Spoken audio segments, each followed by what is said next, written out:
الحمد لله رب العالمين والصلاة والسلام على سيد الأنبياء والمرسلين وإسرته الطيبين الطاهرين ولعنة الله على أعدائهم أجمعين.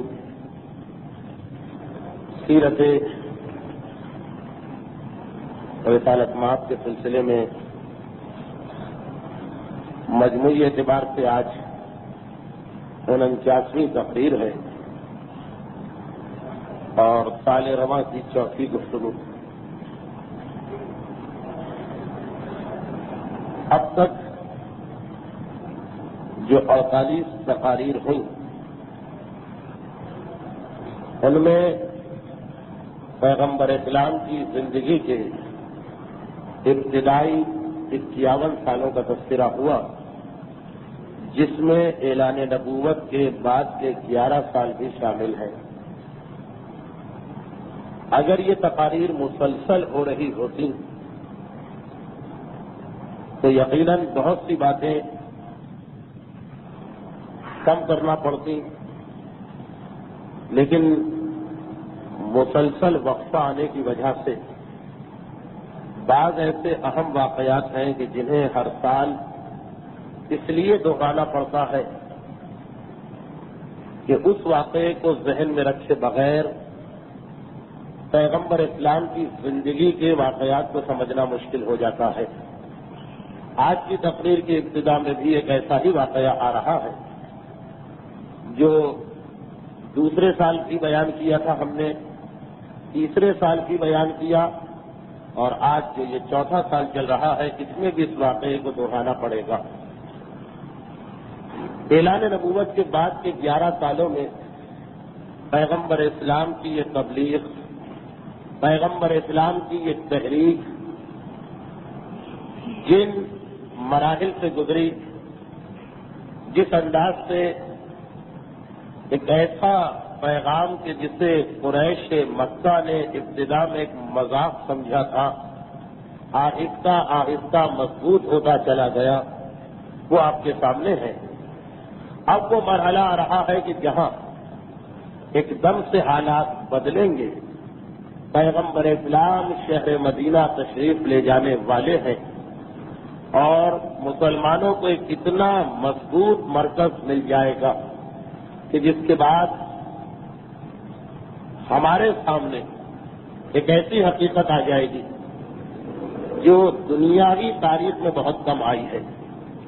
دنیاوی تاریخ میں عام مشاہدہ یہ ہے کہ جب تک کوئی گروہ، جب تک کوئی پارٹی، جب تک کوئی جماعت مظلوم ہوتی ہے، کمزور ہوتی ہے، تو اس وقت اس کا طریقہ بھی کچھ اور ہوتا ہے، اس کے وعدے بھی کچھ اور ہوتے ہیں، اور اس کے لیے قربانیاں دینے والوں کو عزت اور احترام ملتی ہے. لیکن جب وہی پارٹی، وہی گروہ، وہی جماعت طاقت میں آ جائے، اقتدار میں آ جائے، تو اب طریقہ بالکل بدل جاتا ہے. جو ابتدائی دور کے محسن ہوتے ہیں ان کو فراموش کر دیا جاتا ہے. اقتدار کی کشش کو دیکھ کر ہر قسم کے لوگ اس پارٹی یا اس تحریک کے لیڈر کے گرد جمع ہو جاتے ہیں، اور اگر کوئی ایسی تحریک ہو کہ جس کا مقصد ہی دنیا میں اقتدار حاصل کرنا ہو تو خود اس کے لیڈر یا سربراہ کے طریقے میں تبدیلی آ جاتی ہے. مسلمانوں کی تاریخ میں ایک اہم ترین مرحلہ آنے والا ہے. کیا قریش مکہ کا وہ الزام صحیح ہے کہ محمد نے فقط اپنی حکومت حاصل کرنے کے لیے یہ ڈھونگ رچایا؟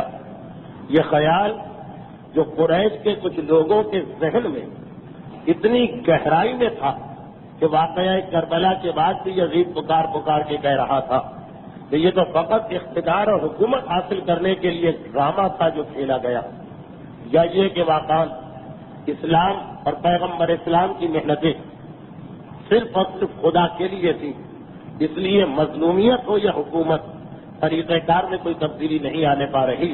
یہ بڑا اہم مرحلہ ہے، اور اسی لیے جتنے بھی اسلام دشمن مورخین ہیں ان سب نے مدینے ہی کی زندگی پر زیادہ توجہ دی اور اس طرح سے پیغمبر اسلام کی زندگی کے آخری 8 سالوں کو پیش کیا کہ معاذ اللہ جس سے یہ ظاہر ہوتا کہ اللہ کے رسول کا مقصد ہی یہ تھا پیغمبر اسلام کی 9 بیویوں کے حوالے سے پیغمبر کی زندگی کے ایک پہلو کو بدنام کرنا، مسلسل جنگوں کے نتیجے میں پیغمبر کی یہ تصویر پیش کرنا کہ ان کے ایک ہاتھ میں قرآن ہے اور ایک ہاتھ میں تلوار ہے، جبکہ وہ مدینے کے 8 سال سمجھ میں نہیں آ سکتے اگر ہمارے سامنے مکے کے یہ 13 سال نہ ہو۔ تو اب ایک انتہائی اہم مرحلہ آ رہا، وہ جماعت اقتدار میں آنے والی ہے جو کل تک مظلوم تھی، کمزور تھی اور جسے دبایا جا رہا۔ اسی لیے ان تقاریر کی اہمیت کچھ زیادہ، اور اب ہم بہت آہستہ آہستہ اپنے سلسلے کو آگے بڑھائیں گے، واقعات بہت کثرت کے ساتھ ہوں گے۔ اب اس مرحلے پر جب مسلمانوں کی ظاہری حالت تبدیل ہونے والی، ایک مرتبہ ٹھہر کر ہم اور غور کر لیں کہ قریش مکہ کو آخر کیا ایسی جد تھی، عداوت تھی، کینہ تھا، دشمنی تھی کہ وہ مسلسل پیغمبر اسلام کے خلاف مصروف جنگ ہے، اور ان کی تمام تر محنتیں، ان کی تمام تر فکر بس یہ ہے کہ کسی طرح اللہ کے رسول اور ان کے ماننے والوں کے نام و نشان کو مٹایا جائے۔ کیا بڑا اختلاف تھا قریش مکہ کو پیغمبر اسلام سے۔ میں نے پہلی تقریر سے مسلسل یہ عرض کیا ہے کہ مذہبی اختلاف نہیں تھا، یہ تو خیال ہی غلط ہے کہ کوئی مذہبی اختلاف تھا اس لیے وہ پیغمبر اسلام کے مقابلے پہ آ رہے ہیں۔ مذہبی اختلاف نہیں تھا، نہ ان کے دل میں اپنے بتوں کی محبت تھی، نہ ان کے دل میں اپنے مذہب کی سچائی تھی۔ وہ خود جانتے تھے کہ ہمارا مذہب کتنا غلط ہے، مسائل کچھ اور تھے جس کی وجہ سے قریش اتنی زیادہ مخالفت کر رہے تھے۔ ان چیزوں پر اس لیے توجہ دینا ہے کہ جب پیغمبر کو اقتدار مل گیا تو کیا پیغمبر نے اپنے طریقے میں تبدیلی کی یا نہیں کی۔ قریش مکہ کی مخالفت کی سب سے بڑی وجہ جو ہمارے سامنے آتی ہے وہ یہ کہ قریش میں ایک جذبہ تھا، اور یہ جذبہ انتہائی بدترین جذبہ ہے اسلام کی نگاہ۔ آنکھیں بند کر کے اپنے بڑوں کی بات پہ عمل کرنا، آنکھیں بند کر کے اپنے خاندان اور اپنے قبیلے کے رسم و رواج پہ عمل کرنا، حق اور باطل کو بھول کر صرف یہ دیکھنا کہ اپنا کون ہے اور پرایا کون ہے، اپنا اگر غلط بھی ہو تو اس کا ساتھ دینا، اور غیر اگر حق پر بھی ہے تو اس کے خلاف تلوار نکالنا۔ اور جو بڑے تھے، اب عام عوام کی حالت تو یہ ہے کہ وہ اپنے بڑوں کی بات مان رہے، اپنے قبیلے کی روایات پہ عمل کر رہے، اپنے خاندان کے طریقوں پہ چل رہے، اور جو سردار تھے ان کی حالت کیا تھی، ان کے دلوں میں کیا جذبہ تھا۔ وہ بہت ہی مشہور روایت ہے کہ جس وقت مسلسل تبلیغ اسلام ہوتی چلی گئی اور جو آدمی مسلمان ہو رہا ہے، جب قریش مکہ اس سے بات چیت کرتے ہیں تو پتہ چلتا ہے کہ قرآن سے سن کر وہ مسلمان ہوا ہے۔ جو آدمی اسلام کے قریب آ رہا، پتہ چلا کہ کلام خدا نے اس کے دل پہ اثر کیا۔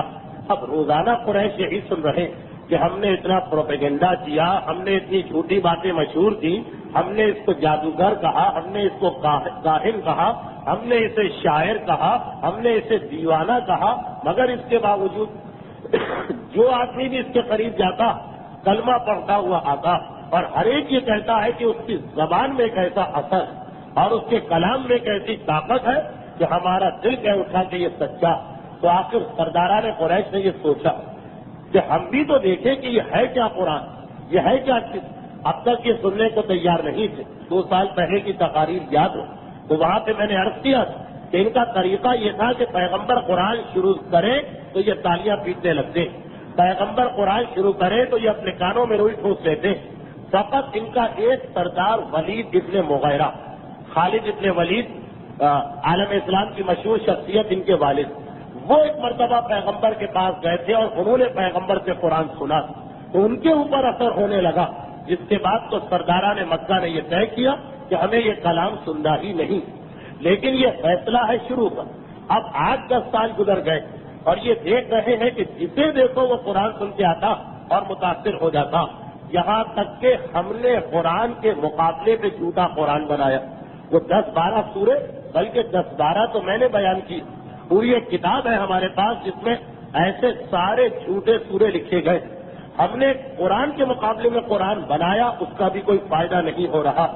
ہمارے ایک سردار نظر ابن حارث نے باقاعدہ ایران جا کر وہاں سے قصہ بیان کرنے والوں کو، کہانیاں سنانے والوں کو دعوت دے کے بلایا اور وہ خانہ کعبہ کے سامنے قصے کہانیاں سناتے جس میں دلچسپی ہوتی. پیغمبر کے کلام میں تو سوائے جہنم کے، عذاب کے اور ڈر کے کچھ ہے ہی نہیں. ابتدائی آیتیں قرآن کی تو یہی، اور وہ کہانی سناتا ہے، قصہ سناتا، پھر بھی لوگ یہاں پہ آ رہے. تو آخر اس قرآن میں ہے کیا؟ ہمیں بھی سننا چاہیے. 3 بڑے سردار ابو سفیان ابن حرب اور اخنس، یہ وہ آدمی ہے کہ جس سے پیغمبر اسلام نے طائف سے واپس آ کر مدد مانگی تھی، اور اس نے کہہ دیا تھا کہ میں تو خود مدینے کا رہنے والا ہوں اور یہاں کسی کے وعدے پر، کسی کا حلیف بن کے رہ رہا ہوں. وہ یاد ہوگا آپ کو پچھلی دفعہ. یہ 3 سردار. اب یہ خیال تو تمام لوگوں کے ذہن میں آ رہا، یعنی جتنے بڑے بڑے لوگ ہیں پیغمبر کے مخالف، مگر ان 3 نے ایک مرتبہ سوچا کہ چلو ہم یہ کلام سنتے. البتہ اپنی اپنی جگہ ہر آدمی خود یہ فیصلہ کر رہا، ایک دوسرے کو کوئی اطلاع نہیں. رات کی تاریکی میں یہ چلے اور پیغمبر اسلام کے مکان کے قریب آئے. نماز شب پیغمبر اسلام پر تو واجب ہے. اب پیغمبر اسلام نماز شب کے لیے کھڑے ہوئے اور پیغمبر کی نماز شب کا وقت آتے ہی شروع ہوتی تھی اور صبح تک 2.5-3 گھنٹے یہ نماز شب چلتی. پورے سورہ قرآن کے پڑھے جاتے. تو اتنا ان کے اوپر اثر جو میں نے پچھلے سالوں میں یہ واقعات دہرایا مختصر کر کے آج تفصیل کے ساتھ آ رہا کہ بالکل ہمتن گوش بن کے جس طرح کوئی مجسمہ کھڑا ہوتا، پوری رات یہ پیغمبر کی زبان سے قرآن سنتے رہے. اور پھر جب رات ختم ہوئی تو اسی قرآن کے سحر میں گرفتار، قرآن کی طاقت میں گرفتار، اس طرح کہ جیسے ایک انسان جسے اپنے ہوش و حواس کی خبر نہ ہو، جھومتے ہوئے نکل رہے ہیں گلی سے اور اپنے گھروں کی جانب جا رہے، جو کہ صبح کا وقت آ چکا، اس لیے تھوڑی تھوڑی جو روشنی تھی ایک دوسرے کو دیکھا، گھبرا گئے، پریشان ہو گئے اور ایک دوسرے سے کہنے لگے کہ اگر ہمارے قبیلے کے کسی آدمی نے ہم کو دیکھ لیا تو غضب ہو جائے گا. وہ کہے گا کہ یہ لوگ ہمیں قرآن سننے سے روکتے ہیں، خود قرآن سننے جاتے ہیں، وعدہ کہ آئندہ یہاں پہ نہیں آئیں گے. لیکن جب اگلی رات آئی ایک مرتبہ پھر وہ خیال دل میں آ رہا، ارے کتنا پرکشش کلام تھا، کتنا اچھا کلام تھا، ہم اس لذت اور اس مزے سے کیوں محروم رہے. بے اختیار ان کے قدم اٹھنے لگے اور یہ پھر پیغمبر کے گھر کے پاس پہنچے. ساری رات پھر قرآن کو سنا. اگلی صبح پھر جب نکلے تو ایک دوسرے سے ملاقات ہوئی. تیسرے دن بھی جب یہی واقعہ پیش آیا اور میں نے جب یہ واقعہ پڑھا تو میں نے یہ عرض کیا کہ آپ اندازہ کریں کہ آج کوئی مومن بھی آپ کو ایسا نظر نہیں آئے گا جسے قرآن سننے کا ایسا شوق ہو کہ ساری رات وہ قرآن سنے اور اس کی خاطر اپنے آپ کو بے عزت کرنے کو تیار ہو جائے. اور یہ 3 بڑے سردار کیا کشش ہے قرآن میں. اگر کوئی انسان توجہ کے ساتھ قرآن کو سنے کہ 3 بڑے مخالف اور سردار، اور تینوں رات، پہلی رات تو خیر امتحان لینے آئے تھے، دوسری اور تیسری رات قرآن نے ان کو بھیجا تھا. تیسری رات کے اختتام پر جب یہ لڑکھڑاتے ہوئے باہر جا رہے، ایسا لگ رہا ہے کہ قرآن نے ان پہ جادو کر دیا. اور پھر ایک دوسرے سے ملے اور بڑی توبہ اللہ کی اور اپنے اس فعل پہ ندامت کا اظہار کیا. تو آج ان تینوں میں جو کہ سب سے چھوٹا درجہ اخنس کا، اخنس خود مکے کے رہنے والے ہی نہیں، یہ تو مدینے سے مکے میں آئے اور مکے کے قبیلے نے ان کو پناہ دے دی تو ان کا ایک مقام بن گیا. وہ سوال کرتے ہیں ابو جہل سے. ان تینوں میں سب سے چھوٹا درجہ اخنس کا اور سب سے بڑا درجہ ابو جہل کا، کیونکہ ابو جہل کے بارے میں نے کئی مرتبہ عرض کیا کہ وہ عرب کا سب سے پڑھا لکھا انسان تھا. کہا کہ اے ابو الحکم، ابو جہل کا اصلی نام تو ابو الحکم ہے، حکمت کا باپ. بعد میں پیغمبر نے اس کو ابو جہل کا لقب دیا. اے ابو الحکم، یہ بتاؤ کہ تم تو خاصے پڑھے لکھے انسان ہو، یہ جو قرآن تم نے آج 3 راتیں مسلسل سنا اور ہم نے سنا، اب تمہاری رائے کیا ہے اس کے بارے میں، تمہارا فیصلہ کیا؟ اب دیکھیے جواب ان کا.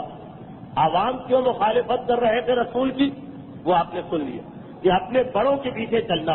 اور بڑے کیوں مخالفت کر رہے، تو ابو جہل کہتا کہ سنو اے اخنس، تم مکے کے رہنے والے نہیں، اس لیے تمہیں پتا نہیں کہ ہماری تاریخ کیا ہے. یہ بنو ہاشم، انہوں نے اب اس کی فکر، انہوں نے لوگوں کو اپنی طرف کھینچنے کے لیے اپنے دسترخوان کو بہت وسیع کر دیا. جناب ہاشم کا نام ہاشم پڑا ہی اس لیے کہ وہ لوگوں کو اس کثرت کے ساتھ اپنے دسترخوان پر مہمان بناتے تھے کہ ان کا لقب ہاشم ہو گئے. انہوں نے اپنے دسترخوان کو وسیع کیا. ہم بھی ان کے مقابلے پر آئے، ہم نے بھی اپنا دسترخوان پھیلایا جتنی ہم میں استطاعت تھی. انہوں نے شجاعت کا مظاہرہ کیا اور مختلف جنگوں میں تلوار چلائی. ہم نے بھی تلوار چلا کے اپنے نوجوانوں کو جنگوں میں بھیج کے ان کا مقابلہ کیا. انہوں نے سخاوت کا مظاہرہ کیا. ہم نے بھی اپنی دولت اور جائیداد کو قربان کرنا شروع کر دیا. جو یہ کرتے تھے ان کے مقابلے میں ہم آتے تھے. لیکن اب جو انہوں نے یہ کہا کہ یہ نبی اور ان کی بات ماننا سب پر ضروری، ہم اس کا مقابلہ نہیں کر سکتے اور یہ بھی برداشت نہیں کر سکتے کہ یہ ہم سے آگے نکل جائے. اگر کوئی دنیاوی چیز ہوتی تو جو یہ کرتے اس سے بڑھ کر ہم کرتے. انہوں نے دسترخوان پھیلایا، ہم نے بھی پھیلایا. انہوں نے شجاعت کا مظاہرہ کیا، ہم نے بھی تلوار چلائی. انہوں نے سخاوت کا مظاہرہ کیا، ہم بھی سخی بن گئے. لیکن اب نبوت کا جواب کیسے دیا جائے جب انہوں نے یہ دعویٰ کر لیا کہ ہم نبی ہیں؟ خدا کی قسم ہم کبھی یہ برداشت کر ہی نہیں سکتے کہ یہ خاندان ہم سے آگے نکل جائے اور اسے ہم پر فضیلت حاصل ہو جائے. تو اب چھوٹوں میں، عوام میں، عام آدمیوں میں خرابی کیا کہ ہمیں اپنے بڑوں کی بات ماننا، یہ غور کیے بغیر کہ وہ صحیح کہہ رہے ہیں یا غلط کہہ رہے ہیں. اور بڑوں کا مسئلہ کیا؟ حسد کا مسئلہ، جو بدترین خرابی ہے نہ صرف ایک مومن کے لیے بلکہ ہر انسان کے لیے. حسد کا مسئلہ، یہ ہم سے آگے کیوں نکلے جا رہے ہیں؟ اور پھر حسد کے بعد جو دوسری چیز ہمیں نظر آتی ہے وہ ہے تکبر، جس کے بارے میں کئی مرتبہ میں عرض کر چکا ہوں کہ قریش پیغمبر اسلام کو یہ پیشکش کر رہے تھے کہ اگر آپ ہماری ایک بات مان لیں تو ہم آپ کے قریب آنے کو تیار ہیں، اور وہ یہ کہ ہم سب کچھ برداشت کر لیں گے. یعنی بہت اپنے نفس کو قربان کرتے ہوئے، اپنے آپ پر قابو پاتے ہوئے ہم یہ بھی برداشت کر لیں گے کہ آپ ہم سے آگے نکل جائیے. لیکن یہ برداشت نہیں کر سکتے کہ ہمارے غلام اور ہماری کنیزیں ہمارے برابر آ جائیں. اگر ہم حسد کے جذبے کو نکال کے بنی ہاشم کی سرداری کو مان بھی لیں تو اپنے غلاموں کو اپنے برابر نہیں دیکھ سکتے. آپ ہماری ایک پیشکش قبول کیجیے کہ اپنے غلاموں کو ہمارے قریب نہ آنے دیجیے، ان کا وقت الگ رکھیے، ہمارا وقت الگ رکھیے. اور قریش کی یہ پیشکش بعض مسلمانوں کے ذہن کو بھی متاثر کر گئی. تاریخ کے اندر بہت ہی مشہور واقعہ، اور کیونکہ تمام مسلمان اس کو لکھتے ہیں کہ خود حضرت عمر جو اکثر 2 یا 3 واقعات اپنی زندگی کے بتاتے تھے کہ یہ واقعات ایسے ہیں کہ جن پر مجھے ہمیشہ ندامت رہی. ان میں سے پہلا واقعہ یہی بتاتے ہیں کہ جب قریش کے سرداروں نے یہ پیشکش کی پیغمبر اسلام کو تو میں نے جا کر کہا اللہ کے رسول آج تو ہم کامیاب ہو گئے. اگر ان کی اتنی سی بات مان کر کہ غلاموں اور کنیزوں کو آپ کے پاس آنے کا ٹائم الگ کر دیا جائے، سرداروں کا الگ کر دیا جائے، اور اتنی سی بات ماننے سے یہ ہمارے قریب آ جائیں تو اس سے بڑی ہماری کامیابی کیا ہوگی. اور پیغمبر اسلام نے منع کیا تھا.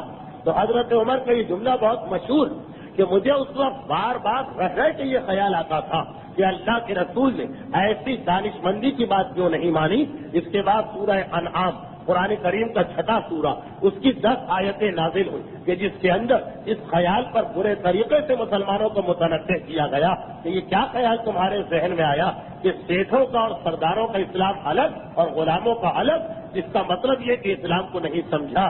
تو حضرت عمر کا یہ جملہ تھا کہ جتنی ندامت و پشیمانی مجھے اپنے اس مباحثے پر ہوئی جو میں نے پیغمبر سے بحث کی، یہ ساری زندگی مجھے ندامت رہی. تو بعض مسلمان یہ سوچنے لگے تھے کہ یہ بات تو بہت ہی اچھی، لیکن اس کے مقابلے میں پیغمبر کہتے تھے کہ ہرگز نہیں، یہ تو اسلام کی جڑ کاٹنا. اگر اس بات کو قبول کر لیا جائے پھر تو وہ اسلام ہی نہ رہے گا کہ جس پر جھگڑا اور اختلاف ہو رہا. اور آپ اندازہ کریں کہ ایک طرف حضرت عمر کا یہ قول ہے، دوسری طرف ایک واقعہ بھی ایسا پیش آیا، انتہائی بدقسمتی ہے مسلمانوں کی کہ قرآن کریم کا ایک سورہ نازل ہوا. تمام مسلمان مفسرین یہ لکھتے آ رہے کہ یہ پیغمبر اسلام کی مذمت سے نازل ہوا ہے معاذ اللہ.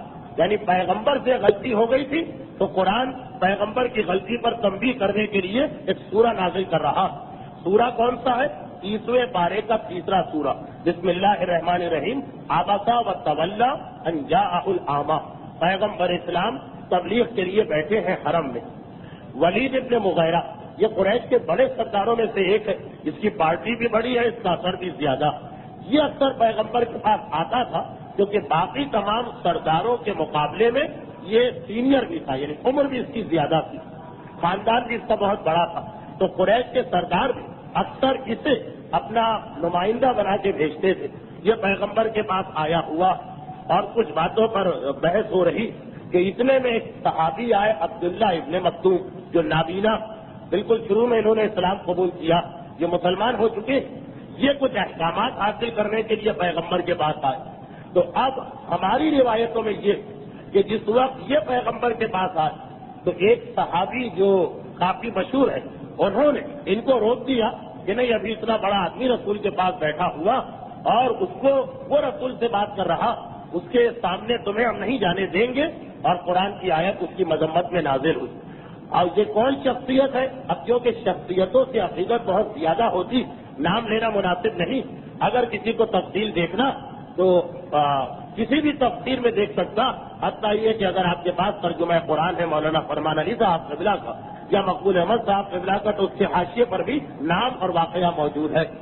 لیکن ہمارے عام علماء یہ لکھتے مسلمانوں کہ یہ پیغمبر نے غلطی کی تھی کہ وہ جو مالدار آدمی بیٹھا تھا اور یہ نابینا صحابی آ گئے، جن کی ظاہری دنیاوی اعتبار سے کوئی حیثیت نہیں، تو پیغمبر نے ان پر توجہ نہ دی بلکہ ناراض ہونے لگے کہ تم اس وقت کیوں آئے کہ جب میں ایک بڑے سیٹ سے بات کر رہا ہوں۔ تب قرآن کی آیتیں نازل ہوئی۔ ترجمہ ان آیتوں کا کچھ یہ ہے، عبسا و تولا ان جاءہ الاعمی، کہ اے شخص، اب عام مسلمان ترجمہ کرتے ہیں کہ اے رسول، کہ تمہیں کیا ہو گیا کہ تم نے غصے کے عالم میں تیوریاں چڑھائی اور اپنا منہ پھیر لیا جب ایک اندھا مسلمان تمہارے پاس آ رہا، اور آگے قرآن تنبیہ کر رہا کہ وَأَمَّا مَنِ اسْتَغْنَىٰ فَأَنتَ لَهُ تَصَدَّقْ، جو آدمی اسلام قبول نہیں کرے گا تم اس کے تو پیچھے پڑے ہوئے، اور وَمَنْ جَاءَكَ يَسْعَىٰ وَهُوَ يَخْشَىٰ فَأَنتَ لَهُ تَلْهَىٰ، اور جو خود دوڑ دوڑ کے آ رہا اور وہ خدا سے ڈرتا بھی ہے تم اس کو نظر انداز کر رہے ہو۔ اصل میں یہ سورہ پیغمبر کے بارے میں نہیں ہے، ان صحابی کے بارے میں ہے کہ جنہوں نے پسند نہیں کیا کہ ایک بڑے آدمی کی موجودگی میں ایک اندھے مسلمان پیغمبر کے پاس آئے کہ بھائی یہ اگر اسلام قبول کر لیں گے یا زیادہ تعلیمات حاصل کر لیں گے تو مسلمان کہہ رہے ہیں کہ اس سے ہمیں کیا فائدہ ہوگا۔ ولید اگر اسلام قبول کر لے گا تو مالدار آدمی ہے، طاقتور آدمی ہے، سردار قبیلہ ہے، اس سے ہمیں فائدہ ہوگا۔ تو قرآن بار بار مذمت کر رہا، چاہے وہ پہلا واقعہ ہو چاہے یہ دوسرا واقعہ ہو، پیغمبر اسلام کی سیرت رہی کہ نہیں، تمام مسلمان برابر ہیں، یہ قریش کو پسند نہیں آ رہا۔ اور اس کی میں ایک اور مثال دے دوں تاکہ یہ ہمارے آج کے دور میں بھی مسئلہ حل ہو جائے۔ امیہ ابن السلف، امیہ ابن السلف یہ قریش میں ایک انتہائی سمجھدار آدمی تھے۔ بہت سارے آدمیوں کے نام پہلے سال کی تقاریر میں آئے کہ جو اسلام سے پہلے ہی اپنے معاشرے سے، اپنے خاندان سے اور اپنے مذہب سے بیزار ہو چکے تھے۔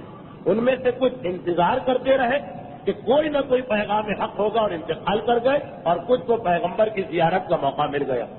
اب ان میں سے امیہ ابن السلف ہے، جیسے ابو ذر غفاری تھے، یا آئندہ تقریر میں مدینے کے اس مسلمان کا نام آئے گا کہ جو اسلام سے پہلے اپنے مذہب سے بیزار تھا اور اسلام کے بعد اتنا پکا صحابی بنا کہ مولا کائنات ان کو یاد کر کے رویا کرتے تھے کہ کاش میری خلافت کے زمانے میں وہ زندہ ہوتا تو اتنی ساری مشکلات پیش نہ آتی۔ وہ انشاءاللہ آئندہ تقریر کا عنوان ہے۔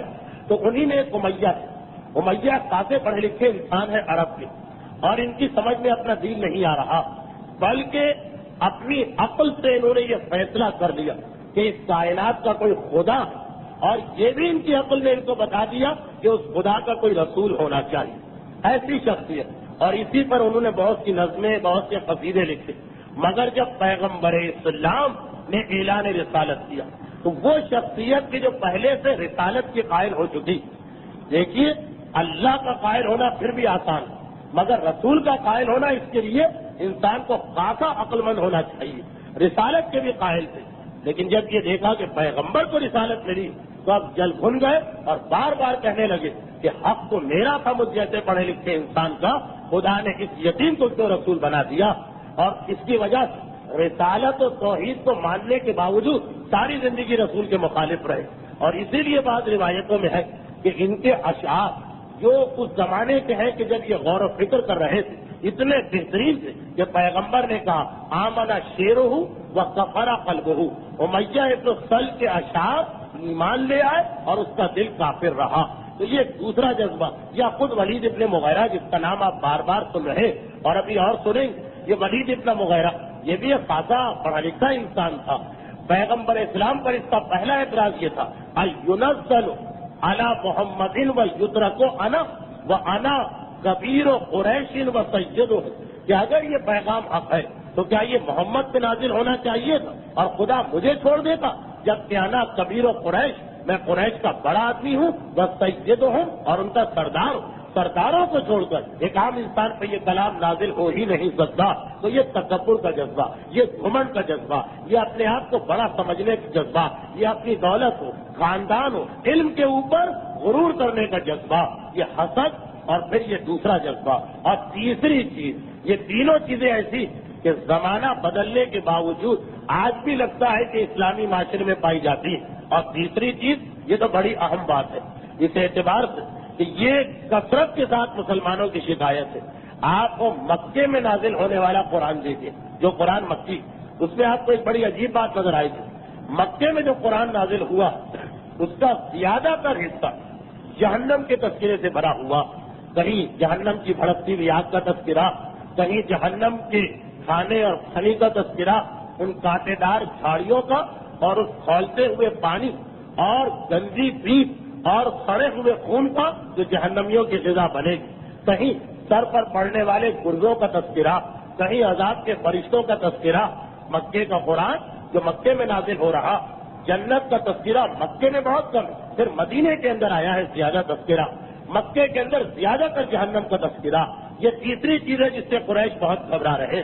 قریش ہر چیز ماننے کو تیار تھے, مگر یہ جہنم, یہ عذاب, یہ ان کی عقل میں نہیں آ رہا. اس کی وجہ کیا, عقل میں کیوں نہیں آ رہا؟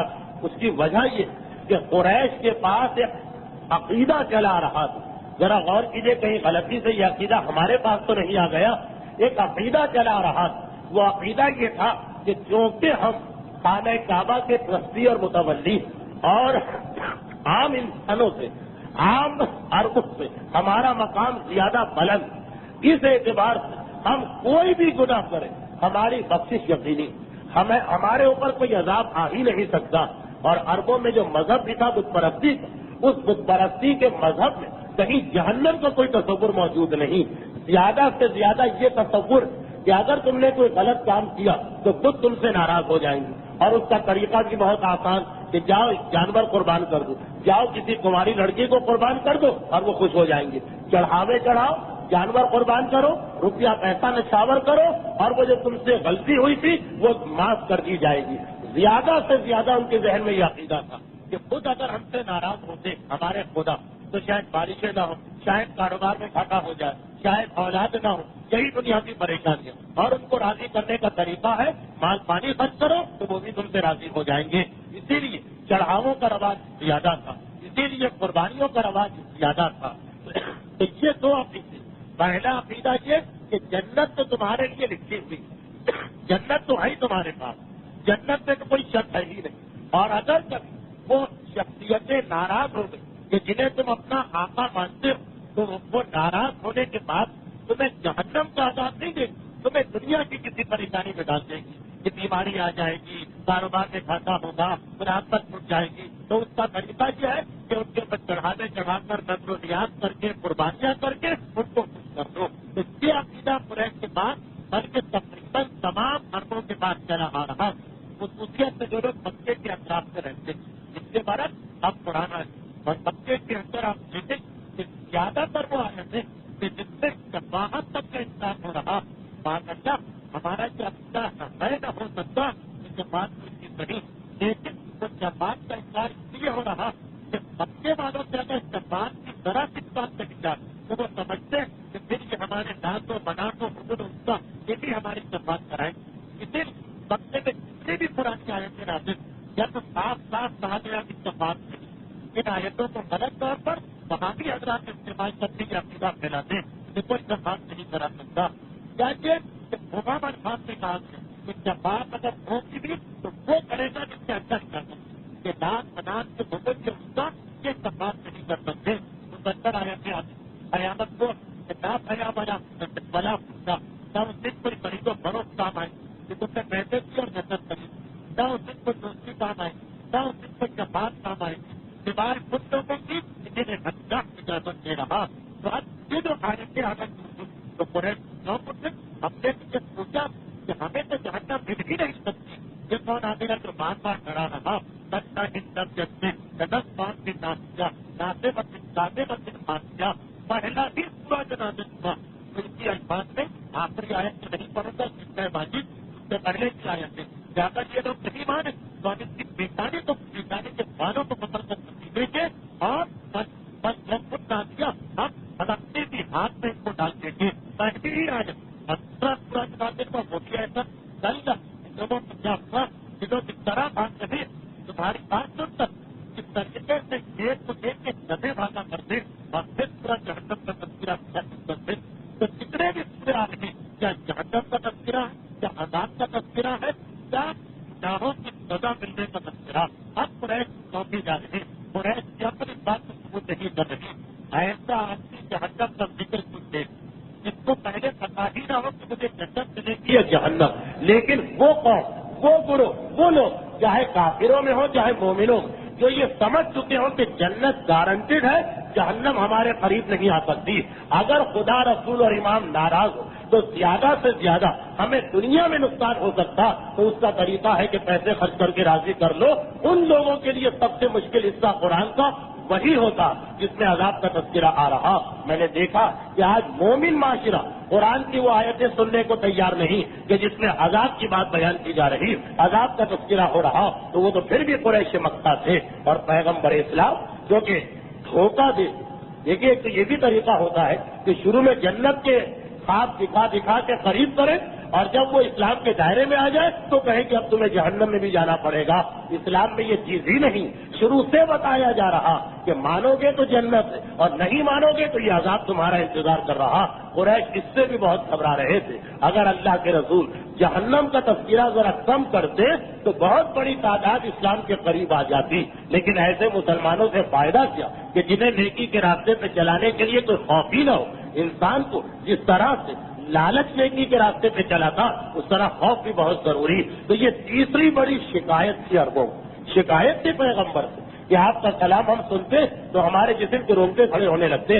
ہم سمجھ نہیں سکتے کہ یہ کیسے ممکن ہے کہ مرنے کے بعد قبر میں کوئی عذاب آئے قیامت میں کوئی عذاب آئے.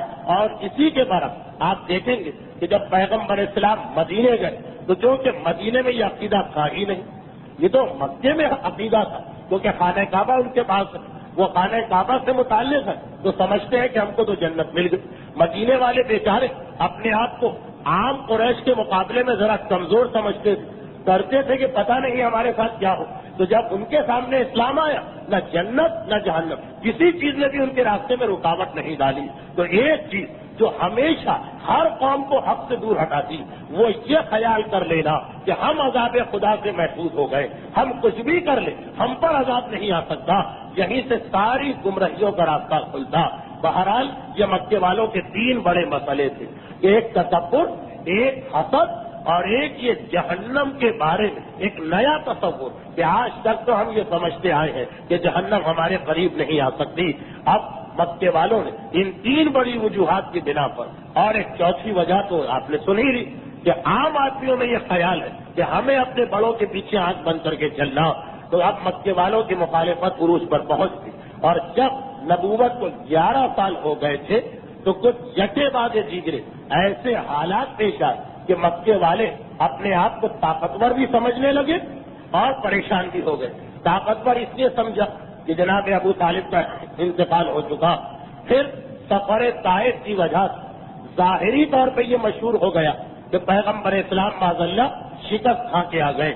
اور ایک تیسری چیز جس سے علماء کم لکھتے ہیں لیکن دیانتداری کا تقاضا ہے کہ بیان کر دیا جائے کہ اسی زمانے میں معراج کا سفر بھی ہوا تھا ابو طالب کے انتقال کے بعد اور طائف کے سفر سے پہلے بیچ میں.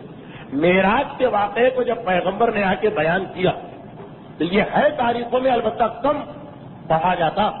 بہت سے مسلمانوں کو یقین نہیں آیا اور کہا کہ نہیں یہ ہماری عقل میں نہیں آتا کہ رات میں جا کے یہ آ جائے. ہم دھوکہ کھا کر مسلمان بن گئے.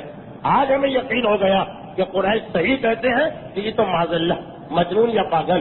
چنانچہ واقعہ معراج کے بعد جہاں ایک طرف ان مسلمانوں کے لیے جن کا ایمان مستحکم تھا ان کے ایمان میں اضافہ ہوا، وہاں دوسری طرف ایک گروہ مسلمانوں کا مرتد بھی ہو گئے، ان کی عقل میں معراج نہیں آ رہا، وہ معراج کی وجہ سے پیغمبر کو چھوڑ کے چلے گئے، تو قریش اور اپنے آپ کو طاقتور سمجھنے لگے۔ 3-4 واقعات مسلسل پیش آئے، ابو طالب کا انتقال ہو، معراج کے بعد مسلمانوں کا رسول کو چھوڑ کے قریش کے دامن میں پناہ لینا، سفر طائف میں پیغمبر اسلام کی ظاہری ناکامی، سفر طائف کے بعد مکے کے ہر آدمی کا پیغمبر کو پناہ دینے سے انکار کرنا، اور ایک آدمی نے پناہ دی تو پیغمبر نے اس کو بھی چھوڑ دیا۔ تو اب قریش سمجھ رہے کہ ہم نے پالا مار لیا، ہم جیت گئے، ہم طاقتور ہو گئے۔ دوسری طرف پریشان بھی ہو گئے، اس لیے کہ اب پیغمبر اسلام نے تبلیغ کے دائرے کو مکے کے باہر پھیلا دیا۔ پچھلی تقریر میں آپ نے سنا کہ اطراف کے قبیلوں میں اللہ کے رسول جانے لگے، پریشان بھی ہو گئے کہ یہ تو اب گڑبڑ ہونے لگی کہ یہ اسلام باہر جانے لگا، ایسا نہ ہو کہ باہر کوئی ساتھی مل جائے اور پیغمبر وہاں اپنا مرکز بنا لے۔ طائف کو دیکھنے کے بعد اب تو قریش کو اور ڈر لگ رہا کہ ہمارا مجرم ہمارے ہاتھ سے نہ نکل جائے۔ تو یہ دو چیزیں، ایک طرف اپنے آپ کو طاقتور سمجھ رہے، دوسری طرف یہ بھی دیکھ رہے کہ پیغمبر ہمارے ہاتھ سے نکلا چاہتے ہیں۔ اب قریش نے ایک میٹنگ کی جس میں یہ طے کیا کہ پیغمبر اسلام کو قتل کرنا۔ جس وقت یہ میٹنگ ہو رہی اس سے کچھ پہلے حالات کچھ اس طرح سے بنے کہ پیغمبر مسلمانوں کو ہجرت کا حکم دینا شروع کر دیا، تو قریش کا اپنے آپ کو طاقتور سمجھنا اور پیغمبر اسلام کے بارے میں یہ ڈر پیدا ہو جانا کہ یہ اب ہمارے ہاتھ سے نکلا چاہتے ہیں، سبب بنا کہ خانہ کعبہ کے بالکل سامنے جہاں پیغمبر اسلام کے پردادا جناب قصی نے ایک دار الندوہ بنایا تھا، قریش کی اسمبلی، قریش کی پارلیمنٹ، وہاں پر آج سارے مکے کے سردار جمع، اور یہ سوچا جا رہا کہ کیا طریقہ اختیار کیا جائے کہ اس شخص کو ختم کیا جائے، اور شیطان ایک نشدی بوڑھے کی شکل میں کھڑے ہو کر قتل رسول کا مشورہ دے رہا۔ اب یہ جو مشورہ شیطان نے دیا، اس سے کچھ پہلے کے حالات آپ سن لیجئے۔ اب جو میری تقریر کا حصہ یہ آپ کو بظاہر موضوع سے ہٹا ہوا لگے گا، لیکن ان چیزوں کو سمجھنا اس لیے ضروری کہ اس کے بغیر آپ مدینے والوں کو نہیں سمجھ سکیں گے۔ بھائی مدینے والوں نے اسلام کیوں قبول کر لیا جبکہ وہ مکے والوں جیسے دونوں کا ایک ہی مذہب، ایک قوم انکار کر رہی ہے، ایک قوم مان رہی؟ تو تھوڑا آپ کو اب مدینے کی تاریخ کو سننا، اور اس لیے بھی سننا کہ جب رسول مدینے جائیں گے تو بہت سارے ایسے واقعات پیش آئیں گے کہ جن کا تعلق مدینے والوں کی پرانی تاریخ سے ہے۔ تھوڑی دیر کے لیے ہم اپنی گفتگو کو سیرت رسول میں تو ہجرت کے موقع پر روکتے ہیں اور مدینے کی تاریخ کا جائزہ لیتے ہیں۔ شہر مدینہ ایک ایسا شہر کہ جس کے اندر دو مختلف قومیں رہتی ہیں، ایک کا نام ہے قوم یہود اور ایک کا نام ہے قوم بت پرست، جس کے دو قبیلے ہیں اوس اور خزرج۔ شہر مدینہ جو پہلے یثرب کہلاتا تھا، ضمنی طور پر میں بتا دوں کہ یثرب کے خود معنی برے، یثرب کے معنی ہے پریشانی کی جگہ، جہاں جانے سے انسان کو برا بھلا کہا جائے۔ اسی لیے ایک دو روایتوں میں ایسا بھی آیا کہ پیغمبر نے منع کیا کہ آپ اس شہر کو یثرب نہ کہنا۔ پورے قرآن میں صرف ایک جگہ مدینے کا پرانا نام یثرب استعمال ہوا، اور مکے والوں مدینے کے بارے میں ایک تصور تھا، اب مدینہ نہ کہیے، یثرب کے بارے میں ایک تصور تھا، یہ لفظ یثرب نہیں ہے، یثرب ایک تصور تھا کہ یہ علاقہ چونکہ ایسا کہ جہاں جا کے انسان پریشانیوں میں مبتلا ہو جاتا، خصوصیت کے ساتھ جو نیا آدمی اس شہر میں جاتا، ایک بخار ہے جو خاص مدینے میں پایا جاتا، جس کا نام ہی ہے حماء یثرب، یعنی مدینے کا بخار۔ جو بھی نیا آدمی وہاں جاتا ہے ضرور وہ بخار میں مبتلا ہوگا اور بہت کمزور ہو جائے گا۔ اسی لیے جب مسلمانوں نے ہجرت کر لی تو مکے والے خوشی سے بغلے بجاتے ہوئے ایک دوسرے سے کہتے کہ اب تو ہم کامیاب ہو گئے، یہ سب نئے آدمی ہیں، مدینے جائیں گے، بیمار پڑیں گے یا مر جائیں گے یا کمزور ہو جائیں گے۔ اور اسی الزام کا جواب دینے کے لیے پیغمبر نے خاص طریقہ اختیار کیا، لیکن وہ بعد میں واقعہ آئے گا۔ تو یثرب کا علاقہ ایک ایسا علاقہ کہلاتا کہ عرب کے عام لوگ ایک طرف اس سے متاثر بھی تھے کیونکہ بڑا سرسبز و شاداب علاقہ، خصوصاً کھجوروں کے باغات بہت زیادہ، مگر موسم وہاں کا ٹھیک نہیں تھا۔ یہاں دو بڑی قومیں تھیں۔ اب یہ جو دو بڑی قومیں ہیں ان کا ذکر ضرور آپ سنیے، کیونکہ اس کے اندر ہمارے موجودہ زمانے کی بھی بہت ہدایت ہے اور پیغمبر کے واقعات سے بھی بہت سے مسائل، بہت سی گتھیاں اسی تاریخ سے حل ہوں گی۔ تو یہاں دو بڑی قوم، ایک ہے یہودی اور ایک ہے بت پرست۔ یہودی یثرب میں کیسے آئے؟ مدینے میں یہودی مدینے میں 4 وجوہات سے آئے تھے۔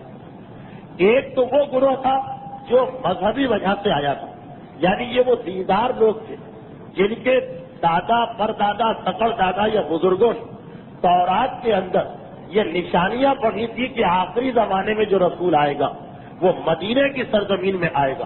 تو یہ جو دیندار لوگ پیغمبر اسلام سے 200 سال پہلے، 400 سال پہلے، 600 سال پہلے یہ آ گئے اپنا شہر چھوڑ کر۔ جیسے آج صاحبان ایمان میں سے بہت سے لوگ ایسے ہیں جو جب ظہور ایمان کی نشانیاں پڑھتے ہیں تو دل ان کا چاہتا ہے کہ جا کے قوم میں رہو۔ تو یہ وہ لوگ تھے مدینے میں آنے والے یہودی، ایک گروہ کہ جو صرف دین کی وجہ سے مدینے میں آیا۔ یہودیوں کا اصلی علاقہ فلسطین ہے، شام ہے اور مصر، جہاں حضرت یوسف یہودیوں کو لے کے گئے۔ اس وقت کے یہودی دیندار تھے، یہودیت کی خرابی تو بعد میں پیدا ہوئی۔ تو اب ایک گروہ تو وہ تھا جو پیغمبر کی وجہ سے مدینے میں آ کے بیٹھا کہ جب کبھی رسول آئیں گے، نشانیوں میں یہ تو نہیں لکھا ہے کب آئیں گے، اگر ہمارے زمانے میں آئے تو ہم استقبال کریں گے، ورنہ ہمارے بیٹے، ہمارے پوتے، ہمارے پر پوتے جس کے دور میں بھی آئیں۔ یہ بہت ہی دیندار گروہ تھا جس نے پیغمبر کی خاطر اتنی بڑی قربانی دی کہ اپنا علاقہ چھوڑا، اپنے کاروباروں کو چھوڑا، اپنی تجارت کو چھوڑا اور ایک ویران علاقے میں آ کے بیٹھ گئے۔ اس گروہ کا تفصیلی تذکرہ سیرت رسول کی ابتدائی تقاریر میں ہو چکا۔ یہ تو ایک دیندار گروہ تھا۔ اس کے بعد ان کے آنے کے بعد 3 اور گروہ آئے جو سیاسی وجوہات سے آئے۔ یہ تو مذہبی وجہ سے آئے تھے، 3 اور سیاسی وجوہات سے آئے۔ یہودیوں پر ایک بڑا حملہ کیا تھا ایران والوں نے، ایران اور روم والوں نے۔ اچھا، پرانے زمانے عیسائیوں اور یہودیوں کی جنگیں بہت چلتی تھیں، کیونکہ اس وقت عیسائیوں کے ذہن میں وہ صدمہ تھا کہ حضرت عیسیٰ کو یہودیوں نے پھانسی دی۔ تاریخ میں بھی یہی ہے، قرآن میں بھی یہی ہے، عیسائیوں کی انجیل میں بھی یہی۔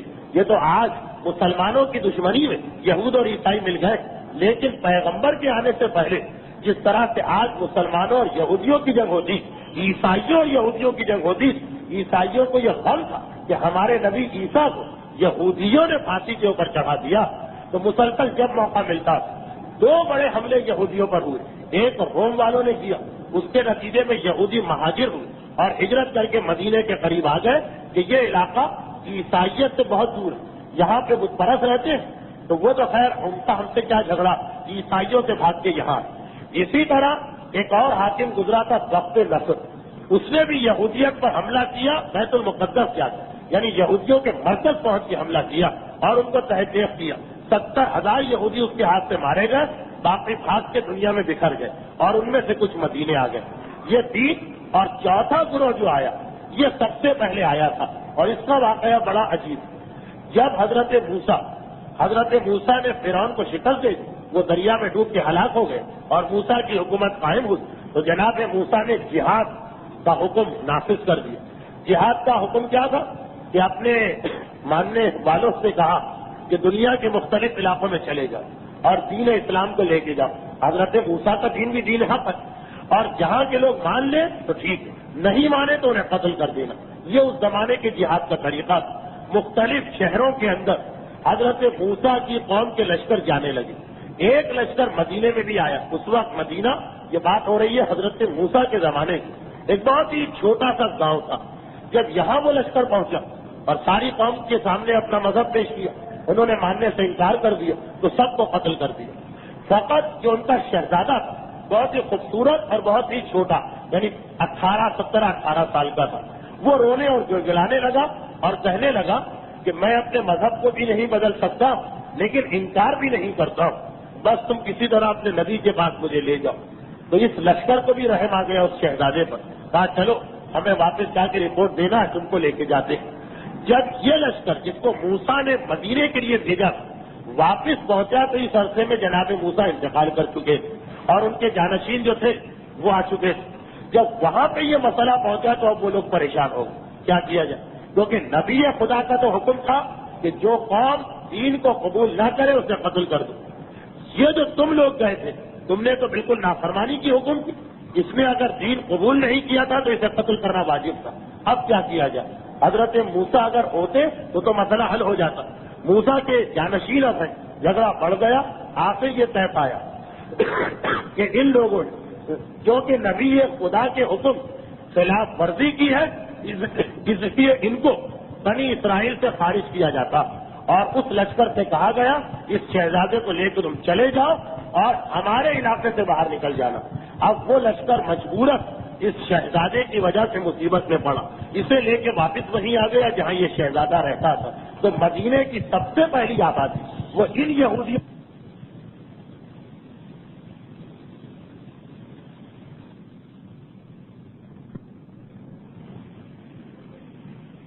تو وہ باقی یہودی بھاگ گیا۔ پھر جب وقت نصر میں خود ان کی روحانی مرکز فلسطین میں جا کے ان کو قتل کیا بیت المقدس میں، تو یہ بھاگ کے یہاں۔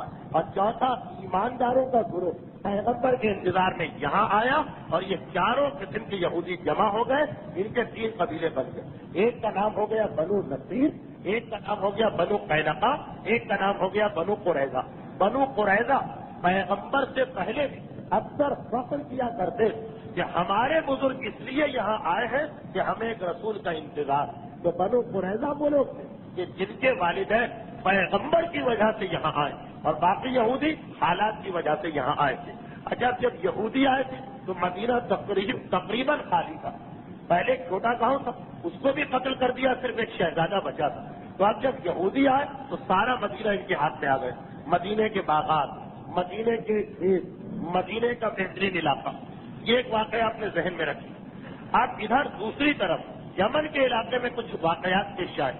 یمن میں سن 450 عیسوی میں، یعنی پیغمبر کی ولادت سے 120 سال پہلے اور ہجرت سے 170 سال پہلے ایک بہت بڑا سیلاب آیا۔